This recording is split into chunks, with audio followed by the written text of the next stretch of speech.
Trimetri. Kali ini dengan materi yang baru, yaitu mengenai argentometri. Di argentometri ini kita menggunakan larutan AgNO3 0,1 N. Ya, kita taruh di dalam botol reagen berwarna coklat dan menggunakan buret berwarna coklat. Seperti yang telah kita pelajari, mengapa AgNO3 harus diletakkan di dalam wadah yang tidak mudah terkena cahaya matahari. Ibu akan mempraktikumkan untuk kalian mengenai standarisasi AgNO3 0,1 N. Kita membutuhkan larutan AgNO3 0,1 N, indikator K2CrO 45%, dan NaCl-PA. Seperti biasa, sebelum kalian membuat larutan BBP-nya, kalian harus siapkan wadahnya seperti ini sebelum menimbang, ya. Lalu kalian menimbang, silahkan kalian menimbang dan kalian siapkan seperti ini agar nanti setelah menimbang kalian tinggal membuatnya seperti ini. Jadi kalian tinggal membuat seperti ini, ya nak. Setelah itu seperti biasa, seperti yang telah ibu ajarkan pada kalian di partikulasi alat dan bahan, ini harus seperti ini, harus ditempelkan seperti ini. Kita bilas, pastikan tidak ada yang sisa zat-zat yang menempel. NaCl-PA yang kita timbang adalah sebanyak 0,3 gram, maksud ibu. Larutkan terlebih dahulu.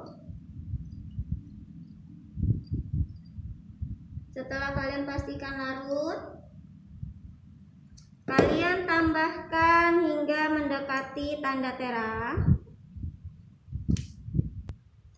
Lalu kalian sekat, disekat dinding-dindingnya hingga tidak ada air yang menempel. Lalu ini gelas bekas kalian menimbang NaCl-PA tadi, kalian gunakan untuk menambahkan aquades hingga tanda tera dengan menggunakan 2 jari ini, ya nak.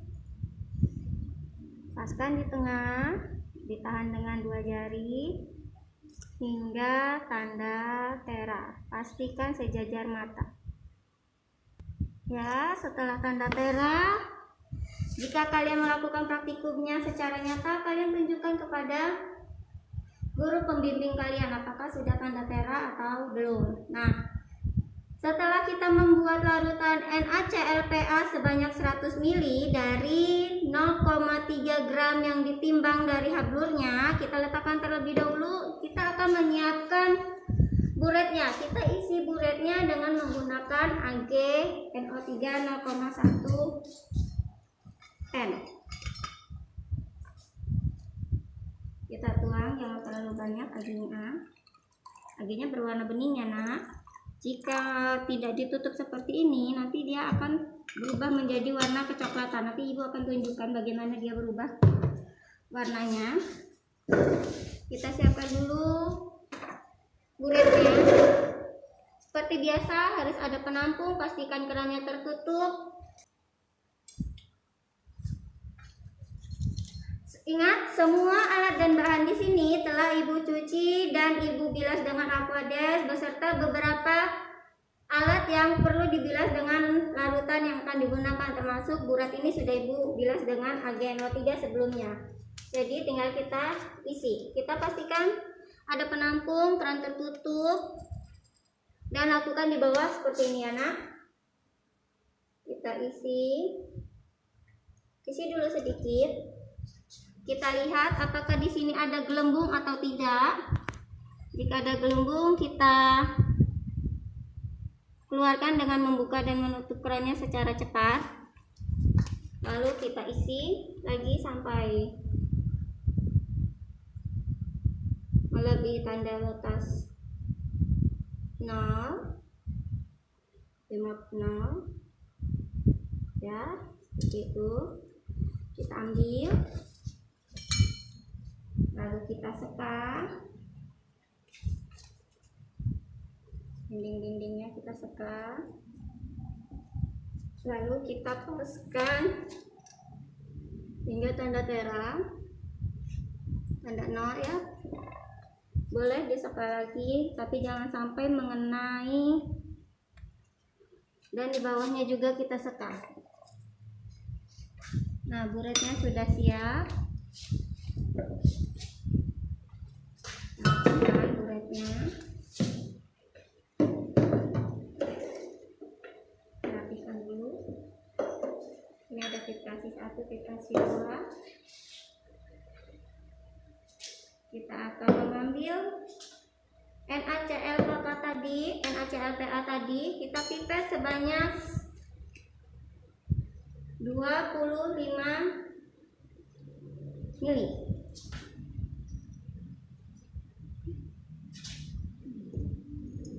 Banyak 25 mili ya.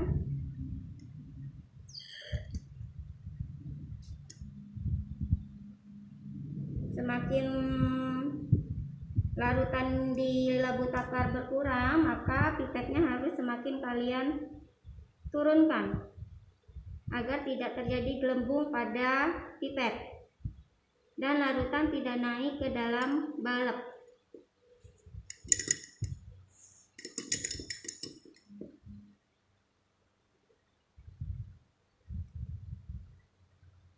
Seperti biasa, kita lebihi dulu, melebihi tanda terang, lalu kita seka seperti ini.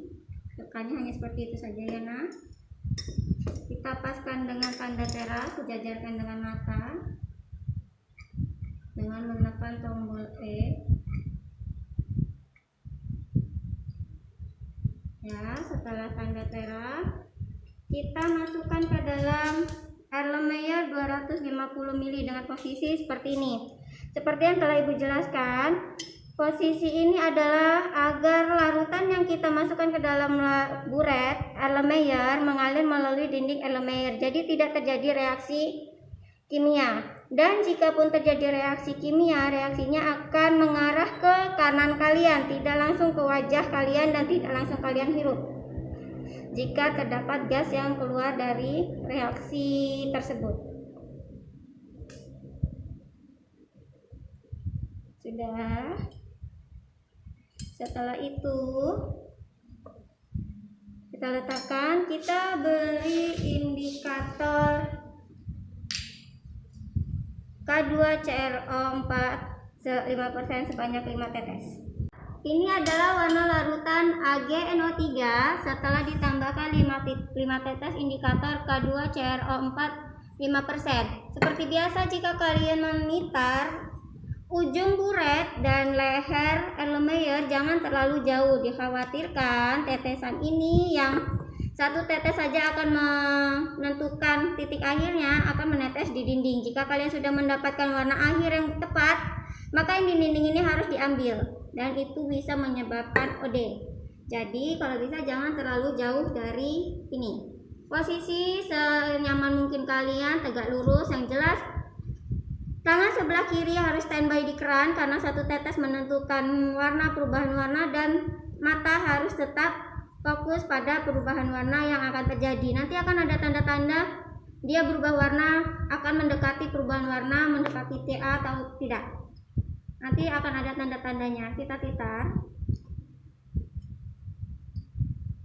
Ya, lihat perubahannya. Tetes demi tetes dari warna kuningnya tadi. Yang dilihat adalah endapannya ya. Tanda-tandanya nih anak akan berubah warna. Nah, kalau sudah ada tanda-tanda seperti ini, kalian harus lebih perlebat tetesannya.